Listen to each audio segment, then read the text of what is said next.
Ancient Egypt, a land that fascinated the outside world for millennia. Its pharaohs were thought to be gods on earth, its hieroglyphs considered magical symbols, and its sources of gold limitless. Mysterious king lists carved on temple walls recorded hundreds and hundreds of rulers spanning 3,000 years. A time that saw the construction of the pyramids, the world's first monumental buildings constructed entirely of stone. The introduction of the concept of a single god.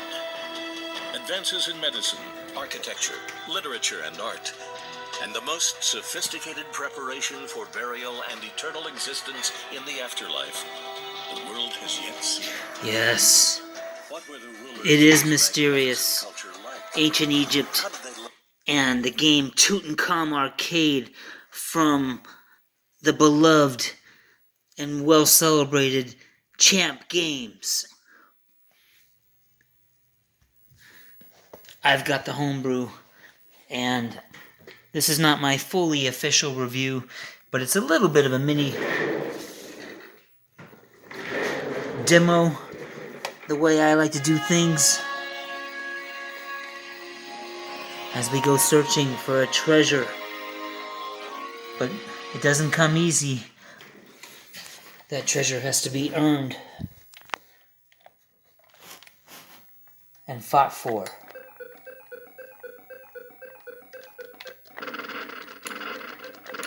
Now, I was concerned at first about how can I play this with a joystick.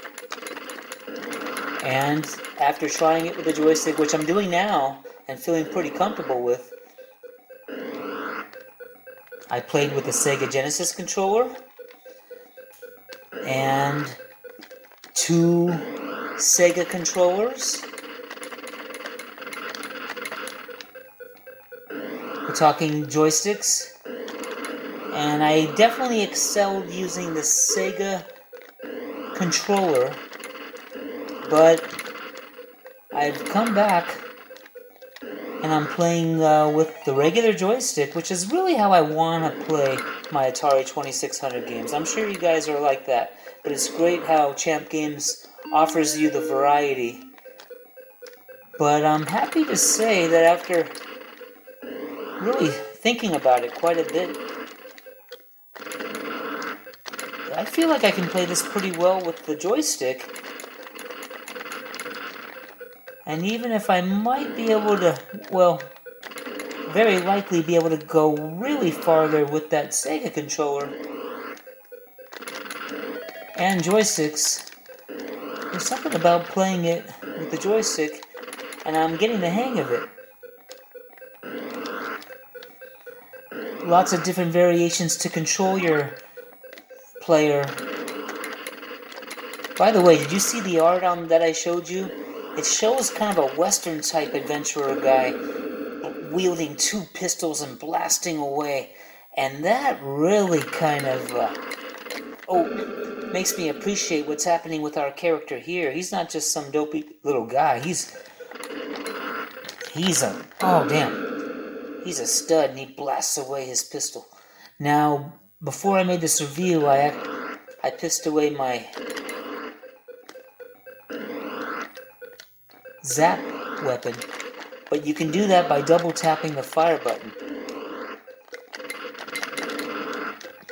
Now, I told John there's one mistake I feel he made when programming it for the Sega controller.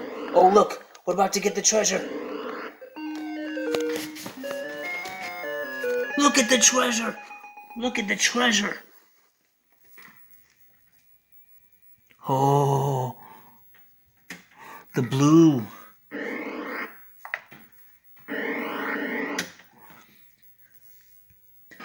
That's right. Discovering the treasure in ruins is quite fascinating.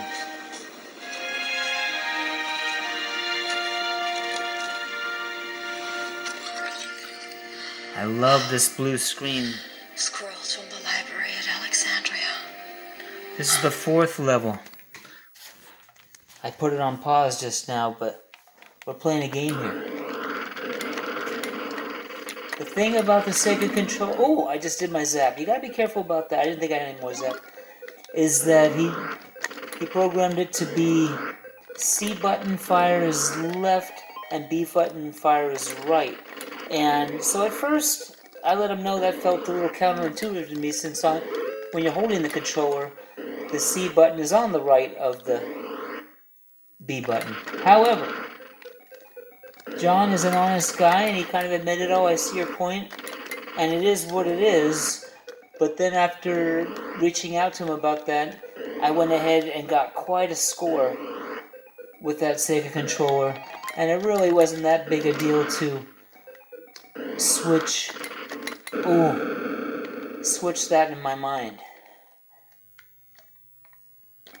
And now, I'm playing with a regular controller and feeling like that can be done pretty well too. See, the thing is, you can stop. Oh! Well, hey, a review isn't always about playing perfect.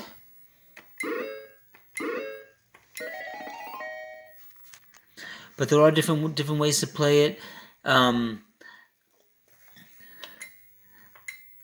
When you select standard, you have the option of the arcade maps, the champ maps, which are 4 more levels that he's designed, or all, which I prefer to play, where the champ maps come after the 4 arcade maps for an 8-level game. And with playing with a Sega controller, I got to the 8th level but didn't beat it.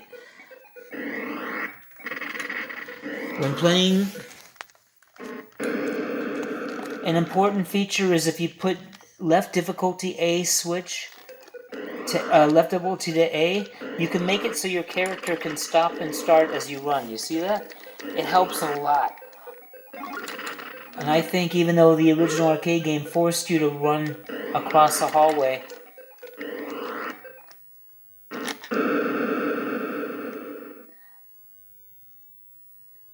it's a fair trade not to have to do that.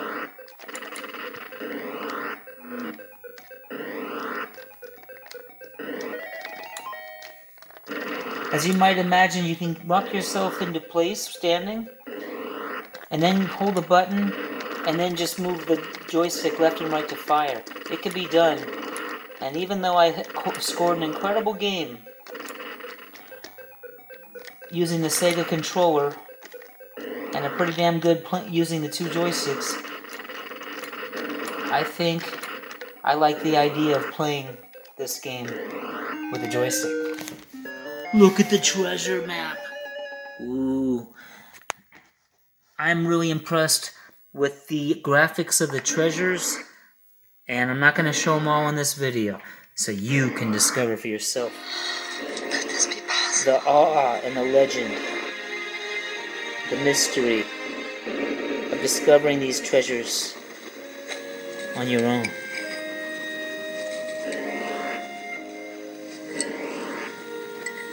It's an amazing game, and there will be more reviews of this game to come. That was just a little beginner.